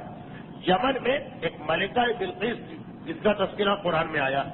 اس نے یمن کے ایک دریا پہ ایک بند باندھا۔ اس ملکہ سے پہلے جب اس دریا پہ سیلاب آتا تو پورا یمن ڈوب جاتا۔ اس ملکہ کے کارناموں میں ایک کارنامہ یہ بھی جس پر حضرت سلیمان نے اس کی عقل کی تعریف کی کہ اس نے اس ندی پر، اس دریا پر ایک بند باندھا جس کی وجہ سے سیلاب کا سلسلہ رک گیا، اور یہ سلسلہ چلتا رہا، یعنی حضرت سلیمان سے لے کر پھر پیغمبر اسلام سے 100 سال پہلے۔ اس وقت یہ بند اتنا کمزور ہو گیا پیغمبر سے 125 سال پہلے کہ اب یہ پیشین گوئیاں ہو رہی تھی کہ اب اگر کبھی سیلاب آیا تو یہ بند ٹوٹ جائے گا، اور حقیقت میں ایک سیلاب آ گیا سن 450 یا سن 451، جس کے نتیجے میں پورا یمن ڈوب گیا۔ وہ سیلاب تاریخ میں بہت مشہور ہے، اس کا نام ہے سیل عرب۔ اس سیلاب کے زمانے میں یمن کا ایک شخص جس کا نام عمر ابن عامر تھا، اپنی بیوی بچوں کو لے کے یمن سے نکل گیا کہ ایسا نہ ہو کہ سیلاب میں پھنس جاؤں۔ بعض علماء کہتے ہیں کہ سیلاب آنے سے کچھ پہلے نکلا، بعض کہتے ہیں کہ سیلاب آنے کے بعد نکلا۔ بہرحال جب سیلاب آتا تو کس طرح لوگ اپنے گھر والوں کو لے کے نکلتے۔ یہ یمن سے نکل کے پھر عرب کے چھوٹے دیہات میں آ گئے۔ اس کا ایک بیٹا جوان ہو گیا۔ اب یہ لوگ تو مہاجر تھے، جہاں پر آئے تھے وہاں پہ سیٹ نہ ہو سکے۔ اس کا ایک بیٹا جوان ہو کر شام چلا گیا۔ شام میں پہنچا تو وہاں کا مذہب عیسائیت تھا، وہ بھی عیسائی بن گئے۔ ان کا نام ہو گیا غسانی، اس قوم کا۔ اب دیکھیے سب کا تعلق پیغمبر سے۔ وہ شام پہنچا، عیسائی ہو گیا، اور وہاں اس نے بڑی طاقت حاصل کی، یہاں تک کہ اس کی اولاد کے ہاتھ میں شام کی حکومت آ گئی۔ اس کا دوسرا بیٹا جس کا نام حارث تھا، حارث کے پھر 2 بیٹے ہوئے، ایک کا نام اوس تھا، ایک کا نام خزرج تھا۔ دونوں کی ماں کا نام قیلا تھا۔ یہ 2 بیٹے یعنی وہ جو یمن سے نکلا تھا اس کے پوتے، وہ جس قبیلے میں ٹھہرے تھے ان کو بھی یہ قبیلہ پسند نہیں آیا۔ انہوں نے دیکھا ہمارا چچا شام جا کے سیٹ ہو گیا اور اتنا ترقی کر رہا، ہم بھی کہیں اور جاتے۔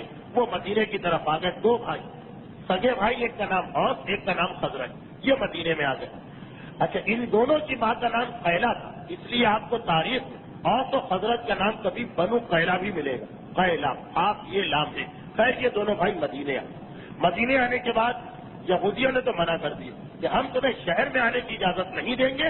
شہر کے باہر انہوں نے جھوپڑی ڈالی اور کھیتی باڑی کر کے اپنی زندگی شروع کی۔ پروردگار عالم نے ان کی نسل میں بہت برکت کی، یہاں تک کہ اوس اور خزرج 2 بہت بڑے بڑے قبیلے بن گئے۔ لیکن یہ لوگ تھے غلام یہودیوں کے، کیونکہ مدینے کے کھیت، مدینے کے باغات، مدینے کا شہر وہ یہودیوں کے ہاتھ میں ہے۔ ان کو تو شہر کے باہر جتیاں ڈال کے رکھا گیا۔ تو یہ 2 قبیلے بہت بڑے ہو گئے۔ ایک بھائی کی اولاد میں اوس چلے، ایک بھائی کی اولاد میں خزرج چلے۔ بہت بڑے قبیلے لیکن غلام. اچھا اب اس زمانے میں ایک عجیب واقعہ پیش آیا, یہ تاریخ میں پڑھ رہا ہوں, بڑا عجیب واقعہ پیش آیا. اچھا یہ ذہن میں رکھیے گا کہ اوس اور خزرج ان کے چچا جو تھے وہ شام گئے, شام میں انہوں نے حکومت قائم کی, حکومت عیسائی تھی اور غسانی کہلاتے. بعد میں پھر انہی کی ایک جنگ بھی پیغمبر اسلام سے ہوئی, جنگ تبوک, وہ تو بہت بات کی بات ہے. اب جب یہ دو بھائی ان کا خاندان یہاں رہنے لگا تو غلام بن کے رہے. پھر جیسے جیسے خاندان بڑھا یہودیوں نے اجازت دی کہ تم اپنے سردار بنا لو, لیکن وہ سب ہمارے ماتحت رہیں گے. اسی دوران یہودیوں میں ایک انتہائی ظالم بادشاہ پیدا ہوا جس کا نام تھا فیتون, اور اس بادشاہ کا ایک حکم تو بڑا عجیب تھا. اس کا حکم یہ تھا, میں بہت احتیاط سے پڑھ رہا ہوں, اس کا حکم یہ تھا کہ پورے علاقے کا بادشاہ بن گیا کہ جس کی یہاں بیٹی کی شادی ہوگی تو جو بھی دلہن وہ شادی کے بعد پہلی رات میرے محل میں گزارے گی پھر اپنے شوہر کے یہاں جا سکتی. یہ قانون اس نے بنایا, انتہائی عیاش, انتہائی ظالم اور انتہائی طاقتور. سارے یہودیوں پر اس نے کنٹرول کر لیا. تو یہ تو بہرحال اوس و خزرج تو غلام, اور یہ قانون کی پابندی شروع ہو گئی. یہودیوں کے یہاں بھی جب کسی لڑکی کی شادی ہوتی تو پہلی رات تو شوہر کے گھر میں نہیں گزارتی, پہلی رات وہ اس حاکم کے گھر میں گزارنے کے لیے مجبور. اور یہی قانون اوس اور خزرج کے بارے میں بھی, جو اپنی قوم کو نہیں چھوڑ رہا وہ اپنے غلاموں کو کیسے بخشے گا. اس زمانے میں اوس قبیلے کا سردار تھا مالک ابن اجلان. خیر اب جب تک اس کے قبیلے کی دوسری عورتوں کے ساتھ یہ مسئلہ ہوتا رہا کوئی بات نہیں. پھر وہ وقت آیا کہ اس کی اپنی سگی بہن کی شادی کی تاریخ آئی. اچھا سگی بہن کی شادی کل ہونا, آج یہ سردار قبیلہ اپنے دوستوں کے ساتھ بیٹھا ہوا ہے کہ اس نے دیکھا کہ میری بہن بے پردہ نکل کے جا رہی ہے گھر سے کسی سہیلی کے گھر میں. اب غیرت اس کی جاگی, جب بہن واپس آئی تو یہ گھر میں گیا اور بہت برا بھلا اس نے کہا کہ تم نے پردہ اتار دیا اور بے پردہ نکلی اور تمہیں پتا نہیں کتنے مرد تمہیں دیکھ رہے. بہن نے ساری لعنت و ملامت سنی اور اس کے بعد کہا کہ جو کچھ آج ہوا ہے کل تو اس سے بھی زیادہ بری چیز ہونے والی, بس اتنا جملہ کہہ کہ بہن اپنے کمرے میں چلی. اب جو غیرت تو جاگی تھی اس یہ جو بہن کا جملہ سنا تو گویا تازیانہ پڑا اس کے اوپر.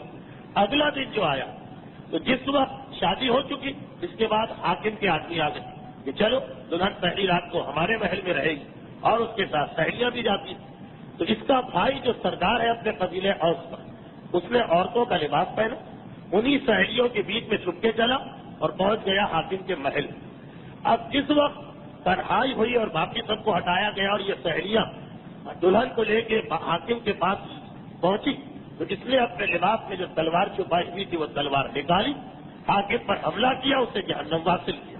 مگر یہ پتا کہ یہ میں نے کتنا بڑا جرم کر دیا, ہم غلام ہیں یہودیوں کے, یہودی حاکم کو مارا, میری تو بوٹیاں وہ چیر کبوں کو کھلا دیں گے. چنانچہ قتل کے فوراً بعد یہ مدینے سے فرار اختیار کیا اور شام جا کے پہنچا.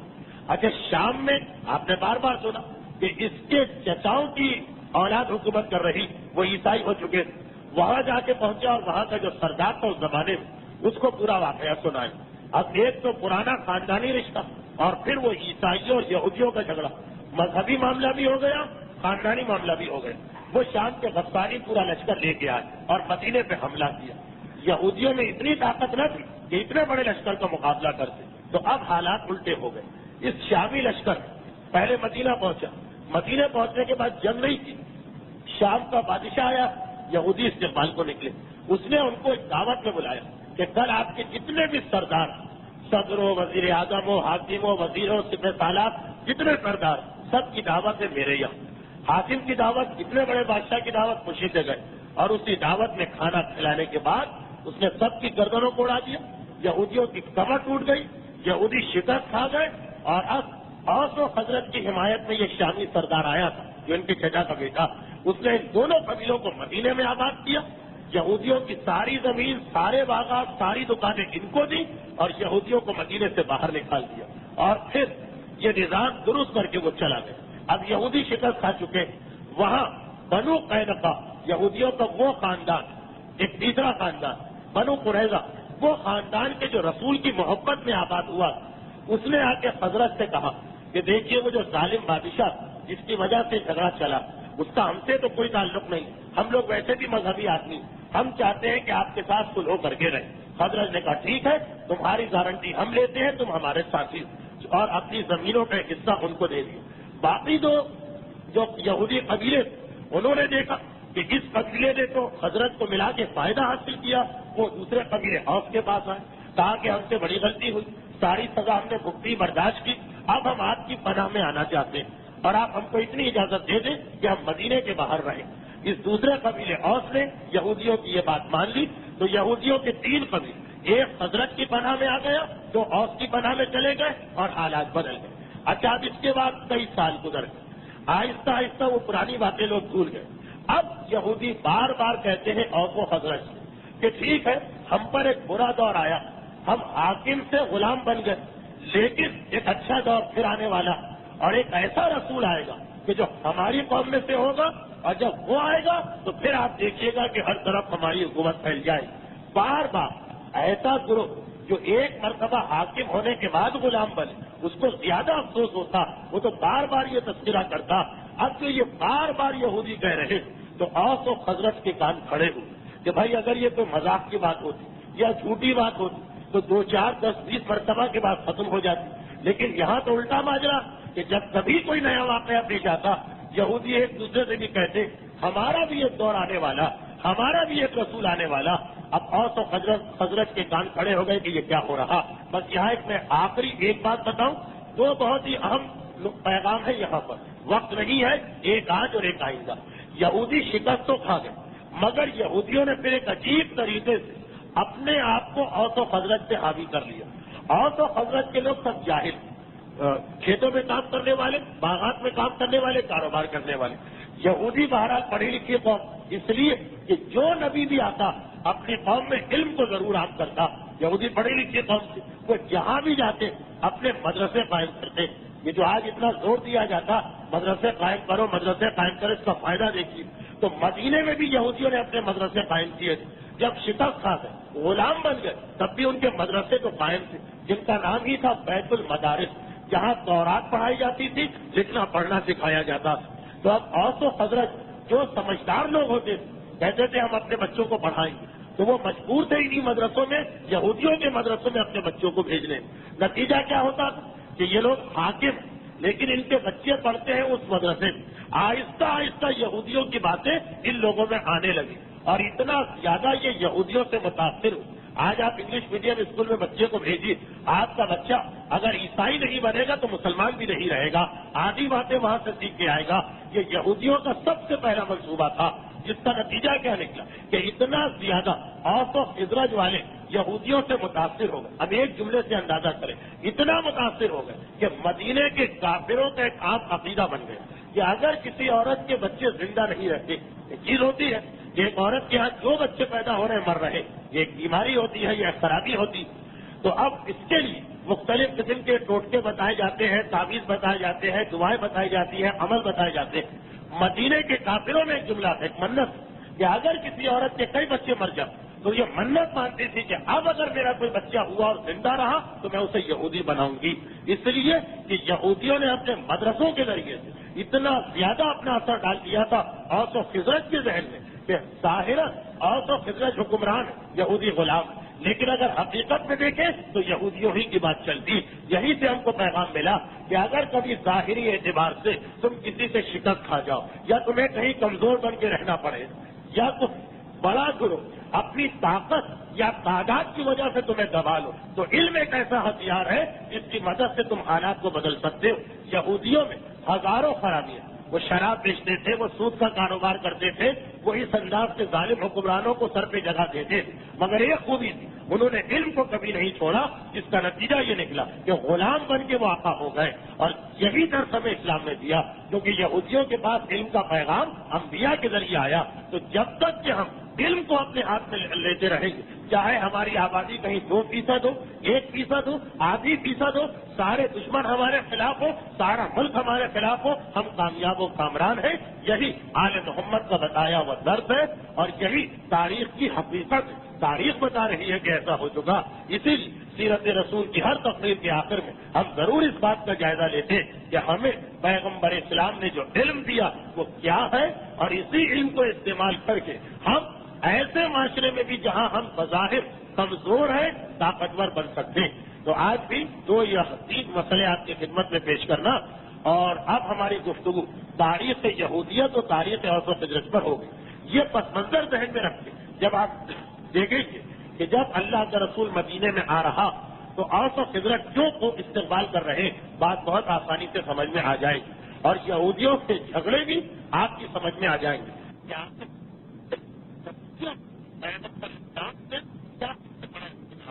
آپ دیکھیں مسجد پیغمبر نے یہودیت ثابت کو ختم کیا، یہودیوں کے مذہب سے چھڑوائے، اپنے مذہب سے بنائے، پھر تو سمجھ میں آئے کہ جو اس کی مخالفت پیغمبر کی ہوئی، جو تاریخ 2000 سے ہوئی، اسے آپ کتاب کر سکتے ہیں، آئندہ جو مقاصد کے ساتھ سے مانتے ہو، لیکن جس مدعے پر ہماری بات ہوتی ہے وضاحت کی جائے کہ اس طاقت پر صحیح رکھتا جو گناہوں کو آنکھوں بناتا ہے، محکوموں کو آنکھوں پر کرنے کا موقع دیتا، اور ایسے پر اس کے آپ دینے کی طاقت میں جانے ہوتی ہے اسے زندہ رہنے کی طاقت ادا کرتا ہے۔ اتنا زیادہ بندے اس کو بنائیں گے اتنا جاتی بھی کامیاب ہے، اور خیر اور ایمان کی کا سب سے بڑا سکتا ہے۔ وقت میں زیادہ گزر جاتا ہوں 45 سے 50% تبدیل ہوتی جاتی ہے اور 10% مسائل، لیکن محنت بہت زیادہ مسلسل 5 محنت سے تبدیل ہو رہی، اس کی وجہ سے مسائل کا بند ہو جاتا، اس کو کیا اپنے اور ایسا سلسلہ رہے تو جب ایک مرتبہ صرف کی واقعات سفل ہو جائیں گے پھر ہماری تبدیل پرانے انداز سے ہونے لگے۔ وہ حضرات جو اس درد سے جو بچے صرف یہ طریق ہونے پائے نہیں ہونے کی چاہ ہے، رشتے دار ایسے تعلقات ہے لوگوں جس کا سواب ہوتا اس کے پاس جو لوگ حقیقت میں آتے ہیں اس کو معلوم ہے کہ 10% کے مسائل ثابت ہے، جب پہلے ان سے بات کر صرف 10% سے آپ کی محنت برداشت کرنا، آج بھی 2 ایسے مسئلے کو بیان کرنا تو صرف آئندہ ہے جو بچوں سے بتانا۔ آپ کہتے ہیں کہ کبھی کبھار کوئی بہت تیسرا مسئلہ آتا تو میں خود آمدن جان سے بھی کرتا ہوں کہ ایک مسئلہ کا مسئلہ بتاتا ہوں لیکن تو کہتے ہیں کہ مشکل مسئلے سے کا مسئلہ ہے وہ جس کا 4 سے 10-12 ایسے مومنین کرام کی بہت شوق ہے مسائل وہ سمجھ آپ کو بھی کے سارے مسئلے مل جاتے ہیں، یہ سمجھ میں نہیں آتا کہ ہمارے مسئلے کا مطلب کیا، تو میں نے 10 45 سے جانبوجھ کے بھی طریقہ رکھا کہ صرف ایک مسئلے کا مطلب تاکہ اس کے مقدمے کو سمجھتے رہے کہ یہ میرے لیے مسئلہ اور دوسرے مسائل کا مطلب صرف دوسری کا تاکہ یہ کیا غلط فہمی کے امکانات نہ رکھے گا۔ تو آج کا مسئلہ صرف آیت اللہ رسول کے مقدموں کے لیے ہے، اور کیونکہ میں نے یہ محسوس کیا کہ بہت سے اختلافی مسائل اختلافی ان مانو کہ آیت اللہ رسول کا تو ایک ہی فتویٰ، لیکن بہت لوگوں کے میں کچھ کہتا ہوں دوسرا آدمی کچھ کہتا ہے تیسرا آدمی کچھ کہتا، ان مسائل میں میں تحریر لے آتا ہوں مستحق تاکہ یہ غلط فہمی نہ رہے کہ اپنے دل سے کہا جا رہا یا جو کچھ پڑھا جا رہا ہے یہ مستحق کا مسئلہ آج تک سے ایسا ہی مسئلہ، بلکہ مجھے تو لگ رہا ہے کہ شاید ایک ہی مسئلہ میں آج بیان کر پاؤں۔ اچھا یہ مسئلہ جن لوگوں کے لیے ضروری ہے تو بہت ضروری، اور جن کے لیے ضروری نہیں ہے ان کو بڑی کوفت سی ہوگی اتنا وقت جو لگ رہا۔ اب مسئلہ ضروری کس کے لیے؟ یہ ان لوگوں کے لیے ضروری مسئلہ کہ جنہوں نے اب تک خمس نہیں نکالا، یا ان کے گھر میں کوئی ایسی چیز پڑی ہے جس پر انہوں نے خمس نہیں نکالا، اور لوگ یہ سوال بہت کرتے ہیں کہ اب ہم خمس نکالیں کسی چیز پر تو اس قیمت پر نکالیں جس قیمت پر ہم نے خریدا تھا، یا جو اس چیز کی آج قیمت ہے اس پہ نکالیں۔ مثلاً ایک آدمی نے ایک مکان کرائے پہ لیا یا پگڑی پہ لیا یا خریدنے کی مثال لے لی، جب خریدا تھا اس نے آج سے 30 سال پہلے تو اس کو 10,000 کا ملا تھا، آج وہ مکان بیچنے جائے تو اس کو 2 لاکھ ملے گی، اس نے خمس نہیں دیا، اب خمس دینا چاہتا ہے تو اس کا پہلا سوال یہ ہوتا کہ اب وہ 10,000 پہ خمس دے یا جو آج مکان کی قیمت ہے 2 لاکھ اس پر خمس دے۔ یہی مسئلہ کپڑے کا، ایک جوڑا جب ہم نے خریدا تھا تو وہ ساڑی مثلاً 500 کی تھی بازار میں، آج جو ہے وہ 250 کی رہ گئی ہے یا 1,000 کی ہو گئی، چاہے قیمت بڑھ جائے یا گھٹ جائے، تو ہمیں خمس کس قیمت پہ دینا ہے، اس پرانی قیمت پر یا نئی قیمت پر۔ اچھا یہ جو مسئلہ ہے اس کے جواب سے پہلے میں ایک اور مسئلہ حل کر دوں تاکہ پھر یہ بات سمجھنا اور آسان ہو جائے۔ خمس اللہ کا، رسول کا، امام کا قرضہ ہماری گردن پر ہے جو ہمیں دینا۔ یہ مسئلہ خمس سے ہٹ کر اگر کسی عام مومن کے بارے میں آئے کہ ہم نے آج سے 20 سال پہلے ایک مومن سے 2000 روپے ادھار لی، واپس نہیں کیے، دبا کے بیٹھ گئے، اب خوف خدا پیدا ہوا، جہنم یاد آئی، قبر قریب آئی تو احساس ہوا کہ ہم نے گناہ کیا۔ اب جب ہم نے 30 سال پہلے اس سے 2000 لیے تو آج وہ 2000 کی ویلیو 50,000 ہو گئی، 1 لاکھ ہو گئی۔ 30 سال 35 سال میں پیسے کی قیمت کتنی بدلی کہ اس وقت کے 2000 آج کے 50,000 کے برابر۔ اب جو ہم واپس کریں گے اسے پیسے تو اس زمانے کے حساب سے واپس کریں گے یا آج کے حساب سے؟ یہ مسئلہ عام انسانوں میں جو پیش آتا، اور پھر اس کے حوالے سے ہم خمس کی بات کریں گے۔ تو اتفاق سے یا یہ کہیے کہ لوگوں کو مطمئن کرنے کے یہ دونوں سوال میں نے آغاز کوئی سے تحریری صورت میں پوچھوائے تھے، اور اسی کا سوال اور اسی کا جواب میں پڑھ کے پیش کر دوں۔ پہلا سوال یہ ہے کہ ایک آدمی نے 30 سال پہلے ایک دکاندار پہ کوئی چیز خرید، یہ میں نے مثال دی، اور اس کی قیمت نہیں دی۔ اچھا، اب وہ یہ چاہتا ہے کہ اس اپنے گناہ کو معاف کرائے۔ تو جب 30 سال پہلے ہم نے یہ چیز لی تھی تو اس کی قیمت تھی 50 روپے، اب جو یہ پیسے ہم دینا چاہتے ہیں تو وہی 50 روپے دیں گے یا جو اس چیز کی آج قیمت ہو گئی؟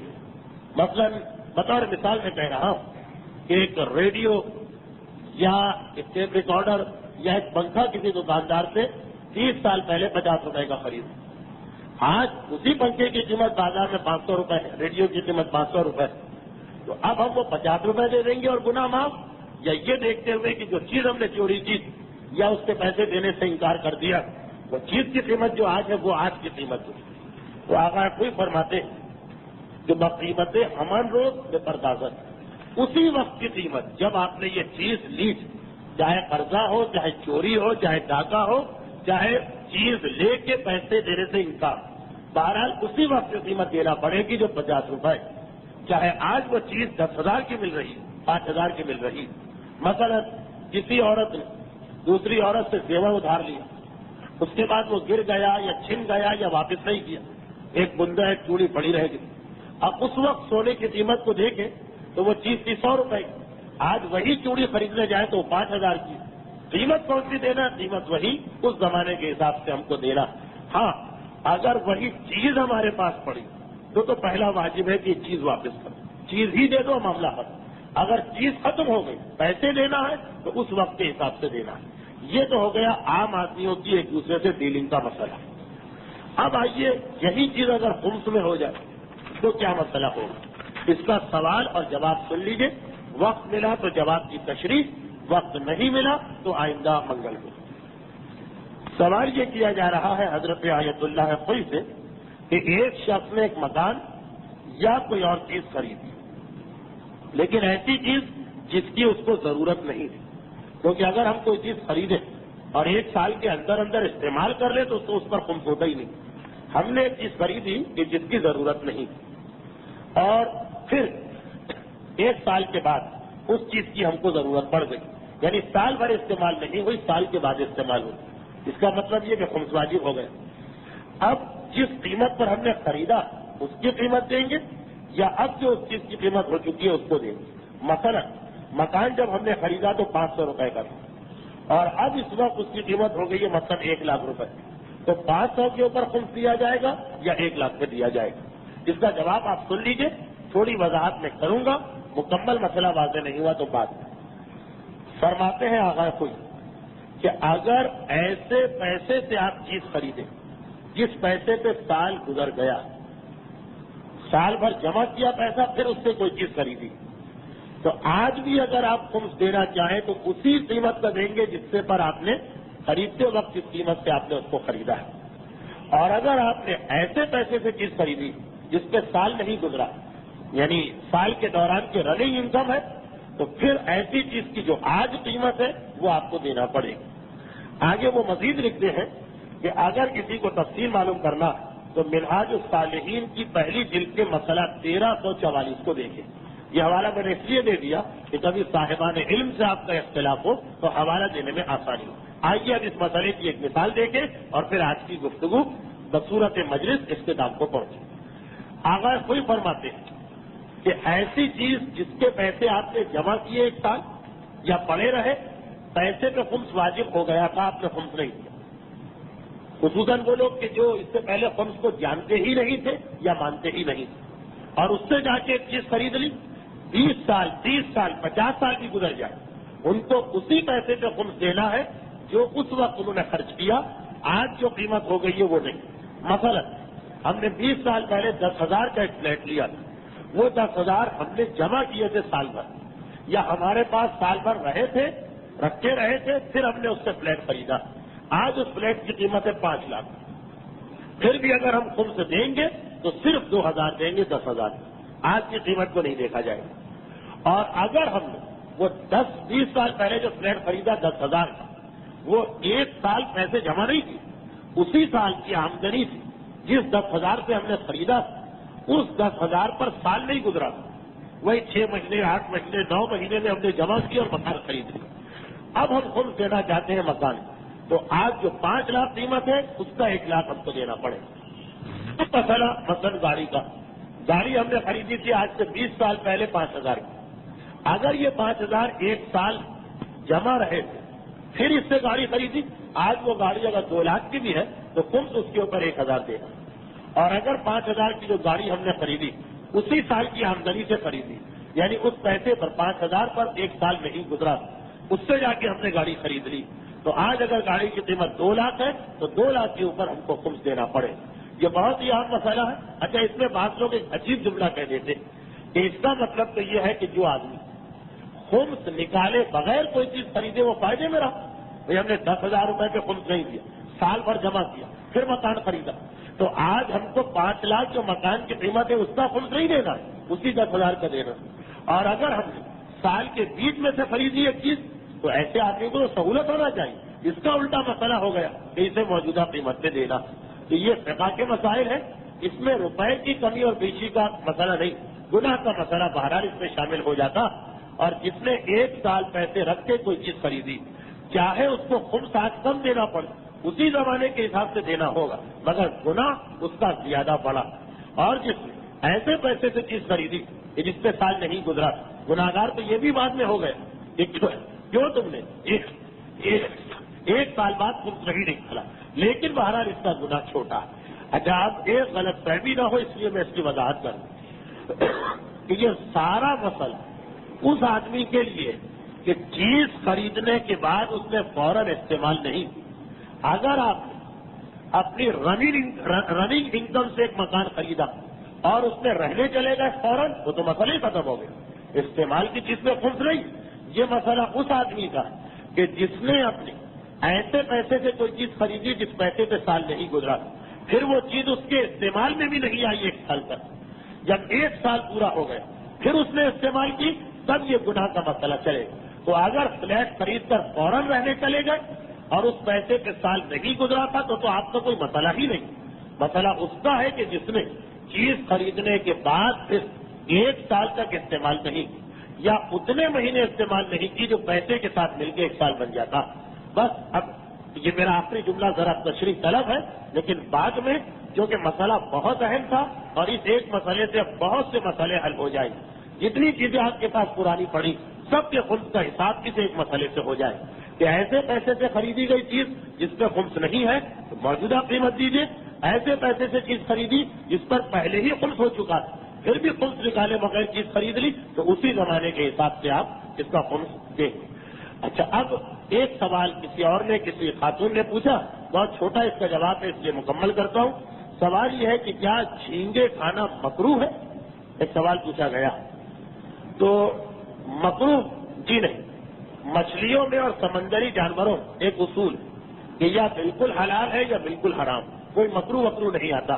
خشکی کے جانوروں میں ہے کہ مثلا بکری حلال ہے اور بلی حرام ہے اور گھوڑا اور گدھا مکروہ، لیکن سمندری جانوروں میں کوئی جانور مکروہ نہیں، یا حلال ہوگا یا حرام ہوگا. چھلکے والی مچھلی حلال ہے، بغیر چھلکے کی مچھلی حرام ہے، جھینگا حلال ہے، کیکڑا حرام ہے، بس کراہیت بھی اس کے اندر کوئی نہیں۔ اچھا، اور ایک اس کے ساتھ یہ بات آئی ہے کہ کوئی مومن یا مومنہ بہت پریشان، کوئی دعا بتائیے پریشانی دور کرنے کے لیے، تو پریشانی دور کرنے کے لیے ایک دعا تو ابھی 2 ہفتے پہلے آئی۔ اس کے علاوہ اگر کوئی بہت بڑی پریشانی تو 2 سال پہلے جو جناب سیدہ کی شہادت کی مجلسیں ہوئی تھی، اس میں ایک عمل میں نے بتایا تھا، اگر بہت بڑی پریشانی، کیونکہ وہ عمل روز کرنے کا نہیں، ہر بات میں کرنے کا نہیں، بعض علماء تو کہتے کہ وہ جو عمل پیر سے جمعرات والا وہ زندگی میں کسی ایک کام کے لیے آپ کر سکتے، اور کچھ کہتے کہ نہیں زیادہ کاموں کے لیے بھی کر سکتے، لیکن ہر کام کے لیے نہیں، جو کوئی بہت ہی بڑا مسئلہ آپ کے لیے اٹک جائے تو یہی 2 دعائیں کافی ہے۔ اگر وہ آپ کو کیسے مل جائے تو وہ سن لیجئے، ورنہ یہ کہ 2 ہفتے پہلے دعائے طائف، اس کے لیے بھی چونکہ علامہ مجلسی نے خاصی تاکید دی ہے، اس لیے اس دعا کا بھی ورد کرنا، اس کو پڑھنا، یہ پریشانیوں کو دور کرنے میں مومن 2 معاون ہوگا۔ لیکن یہ بھی ذہن میں رکھیے کہ مومن کا کام بہرحال یہ ہے کہ جب پریشانیاں نازل ہو جائیں وہ تمام شرعی طریقے تو استعمال کرے پریشانیاں دور کرنے کے لیے، اور اگر ان تمام طریقوں کے باوجود پریشانی دور نہ ہو، دعا بھی کرنا، اگر کوئی عمل ہے اسلامی تو وہ عمل بھی کرنا، کوئی بہت بڑی پریشانی ہو تو منت ماننا۔ 2 سال پہلے کی تقاریر میں آیا کہ اہل بیت اطہار کی ایک ہی پریشانی بہت بڑی ہمارے سامنے آتی، بچے بیمار ہو گئے تو شہزادی نے منت مانی، یہ نظر کرنا پریشانی، یہ بھی ایک بہت مجرب عمل ہے، یہ منت ماننا کہ اگر میری پریشانی ہو گئی تو میں فلاں کام کروں، اور جتنا بڑا وعدہ آپ خدا سے کریں گے اتنا ہی زیادہ امکانات ہے پریشانی دور ہونے، اور اگر ان تمام چیزوں کے بعد پریشانی دور نہ ہو تو اپنی قسمت کو رونے سے کوئی فائدہ نہیں۔ دل میں یہ جذبہ ہونا چاہیے کہ شاید پروردگار عالم کی مصلحت یہی کہ یہ پریشانی ہم پر آئے، اور اس وقت یہ سوچنا چاہیے کہ یہ جو پریشانی ہم پہ آئی یہ تو کوئی پریشانی نہیں، ہم سے بڑے تھے اور اتنے بڑے تھے کہ ہم تو ان کی پاؤں کے خاک کے برابر بھی نہیں، ان کے غلاموں کی پاؤں کے خاک کے برابر بھی نہیں، ان کو بھی پروردگار عالم نے آزمائش اور امتحان میں ڈالا، اور جس آزمائش اور امتحان میں ڈالا، کسی آزمائش اور امتحان میں ان کی زبان سے یہ نہیں نکلا کہ پروردگارا ہم اتنی عبادت کے بعد، ہم اتنی قربانیوں کے بعد، ہم اتنے بڑے امتحان کے بعد ہم سے آخر تو یہ اتنا بڑا امتحان کیوں لے رہا، اب تو ان مصیبتوں کا سلسلہ ختم کر، اب تو ان پریشانیوں کا سلسلہ ختم کر۔ ہم تو یہی دیکھتے کہ اہل بیت اطہار کی تو شان یہ کہ پریشانی بڑھتی جاتی، شکوہ اور شکایت تو چھوڑے، وہ یہ بھی نہیں کہتے ہیں کہ ہم صبر کر رہے ہیں۔ ہجرت میں تو آپ جملہ سنیں گے ہی کہ کہا کہ ہم شکر کر رہے ہیں، لیکن کربلا میں بھی ہم کو منزل منزل، جگہ جگہ، قدم قدم یہی نظر آتا ہے کہ الحمدللہ الذی ابلانا، معصوم ہر مقام پہ شکر ادا کر رہے، معصومہ ہر مقام پہ شکر ادا کر رہی۔ تو پروردگارا تیرا شکر ہے کہ تو نے ہمیں اس امتحان و آزمائش میں ڈالا، اس لیے کہ امتحان بھی ہر ایک کا نہیں لیا جاتا، آزمائش بھی ہر ایک کی نہیں کی جاتی۔ آپ نے ابھی آج کی تقریر میں سنا کہ غیرت عرب کتنی بڑی چیز ہے، ایک عرب کے نزدیک اس کی بہن اگر بے پردہ نکل جاتی ہے یہ کتنی بڑی چیز ہے کہ وہ اپنی جان کو خطرے میں ڈال دیتا ہے، مگر میرا مولا سید سجاد اتنے بڑے امتحان کو دیتے ہوئے بھی یہی کہہ رہا ہے کہ پروردگارا تیرا شکر ہے کہ تو نے مجھے اس آزمائش میں ڈالا، میرا یہ امتحان لیا۔ ہاں یہ دوسری بات ہے، ہاں یہ دوسرا مسئلہ کہ امتحان بہرحال امتحان تھا، ہر امتحان خوشی کے ساتھ برداشت کیا۔ ایک امتحان ایسا تھا کہ شکر کر رہے ہیں مگر میرے مولا سے چہرہ نہیں اٹھایا جا رہا، وہی مشہور امتحان کہ جب راوی نے کہا مولا دربار ابن زیاد میں آپ کا چچا مسلم تو سینہ تان کے آیا، چہرہ اٹھا کے آیا، اور جب آپ کہتے دربار میں تو آپ کی عجیب حالت تھی، کمر جھکی ہوئی ہے، سینہ سکڑا ہوا ہے، نگاہیں زمین کی طرف ہیں، تو میرے مولا کی زبان سے پہلے تو آہ نکلی اور پھر کہا اے سوال کرنے والے تو نے فقط یہ تو دیکھا کہ میرا چچا مسلم سر اٹھا کے آ رہا ہے، کمر تان کے آ رہا ہے، مگر یہ نہیں دیکھا کہ وہ اکیلا آیا تھا، وہ تنہا آیا تھا۔ ہائے میرا امتحان کہ بہنیں پھوپھیاں مائیں ننگے سر میرے ساتھ۔